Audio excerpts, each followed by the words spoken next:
Are you getting to the point where no idea is too outlandish for a joke? Well, I mean, I guess part of the problem is some of these ideas are too outlandish for a joke, but they do actually happen in real life, so people don't realize they're a joke. Right. You know? So you have these things, we'll publish a joke that's clearly a satirical joke, but everybody thinks it's true, and they share it as if it's true because they're so used to seeing almost satirical headlines in the real news. Yes. So reality is at fault for that. It's not that, you know, our jokes are too believable. It's that reality is too close to satire. Oh, we get fact-checked all the time. We've been fact-checked dozens of times. Snopes has fact-checked us at least 20 times, 20 plus times. Do they know that you're a parody site? They do. They used to attribute nefarious motives to us. They used to say that we were like misleading people on purpose with these jokes because they were believable and people were sharing them as if they were true. Again, not our fault. I think that's the fault of reality being too close to satire. Yes. But they would fact check them regularly, ridiculous jokes like, you know, AOC goes on The Price is Right, guesses everything is free, or that's you know, a good joke, actually. Ninth Circuit Court overturns death of Ruth Bader Ginsburg. You know, these are they're silly jokes, they're funny jokes, but sometimes people believe that it's true because you could actually see somebody doing this. Who came up with those two? I don't know. We don't actually put the name of the author on the article, so I'd have to go back and look. They're clever enough.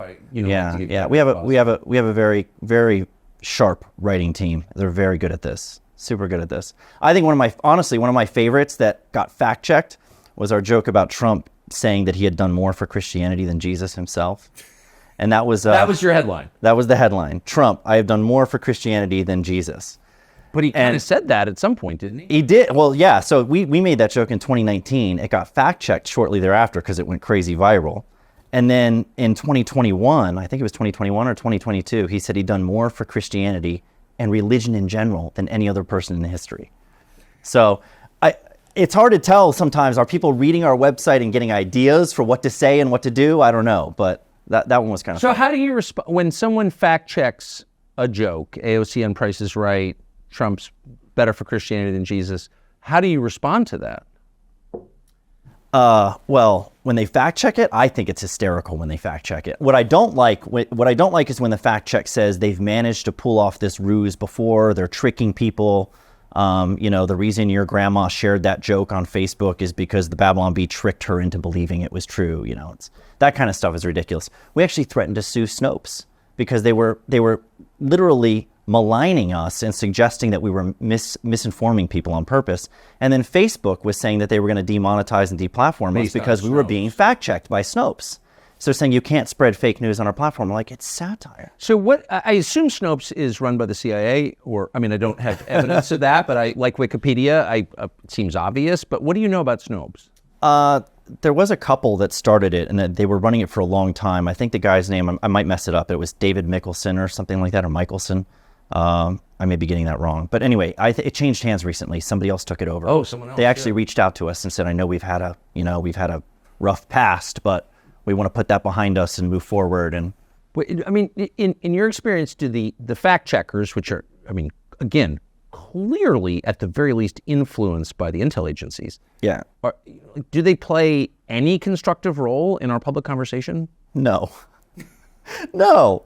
I mean, well, first of all, they're spending their time fact-checking satire. The joke about Ruth Bader Ginsburg, her death being overturned by the Ninth Circuit Court. Can you overturn someone's death, by the way? It happened once. Yeah, it happened once. I don't think it happened with Ruth Bader Ginsburg.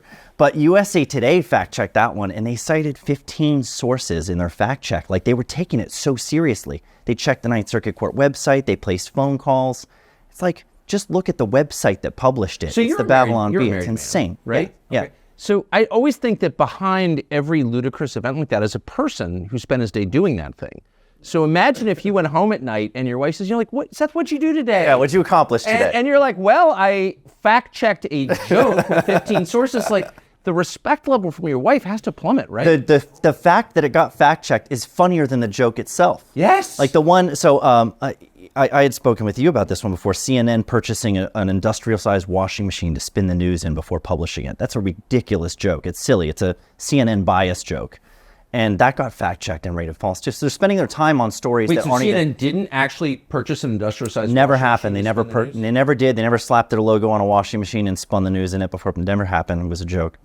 But the joke is that they fact-check it. They took it seriously. But no, fact-checking, so the way that I look at it is, fact-checking is it's an arm...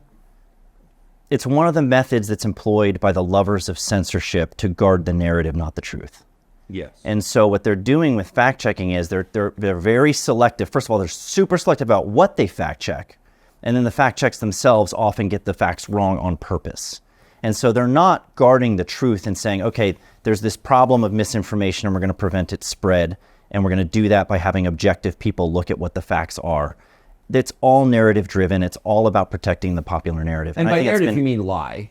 The lie, yeah. Whatever the popular lie is that they want you to believe, yes. The claims are on that. You have the press secretary for the current administration saying that Biden has done more to secure the border than any other person. That's a straight-faced claim from the press secretary. Fact checkers haven't touched it. It has not been rated false. Really? Now, Why doesn't someone fact Governor check Abbott FRI in too? Texas, Governor Abbott in Texas, Yes. was talking about how this administration currently has basically an open border policy, and that got fact-checked and rated false. So, the challenges to the narrative are fact-checked and rated false. The narrative itself, which isn't true, is allowed to go unchecked. So normally we wouldn't care what the fact checkers say because they're obviously discredited. I mean, they're disgusting by their nature, but we have to care because they are the triggers that set into motion the censorship apparatus at the social media companies, correct?